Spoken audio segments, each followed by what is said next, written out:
Hello সবাইকে। So আজকে আমি তোমাদের শেখাবো যে মার্কেটে নিউ ট্রেন্ডিং মেকআপ অল্প সামান্য একটু লাইট ওয়েট মেকআপ কিভাবে করতে হবে। ভিডিওটা না দেখলে কিন্তু তোমরা অনেক পস্তাবে, কারণ এটা তোমাকে দেখাই উচিত, কারণ এখন সমস্ত ক্লায়েন্টের এটাই ডিমান্ড।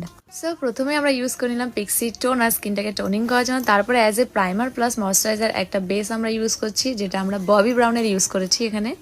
আচ্ছা, ময়শ্চারাইজার প্রাইমার তো ইউজ করে নিলাম আমরা। এবার এরপরে মুখে যে দাগগুলো আছে সেগুলো তো ঢাকতে হবে, তো চলো ঢেকে নিই এবার। তারপর আমরা ইউজ করবো একটা ম্যাকের কনসিলার প্যালেট, আর এটা দিয়ে আমরা ভালোভাবে সুন্দর করে যেখানে যেখানে প্রবলেম আছে সেখানে কারেকশন করে নেব। আর দেন এরপরে আসে ফাউন্ডেশনের পালা। ইয়েস, কারণ কনসিলার দিয়ে তো ছাড়তে পারবো না আমরা ক্লায়েন্টকে, আমাদের তো ফাউন্ডেশন ইউজ করতে হবে। একটা যদি বেস রেডি না করি তাহলে কিভাবে মেকআপটা হবে বলো।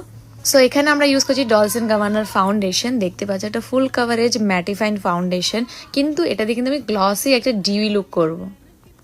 আর ফাউন্ডেশনটা ব্লেন্ডিং এর জন্য যাতে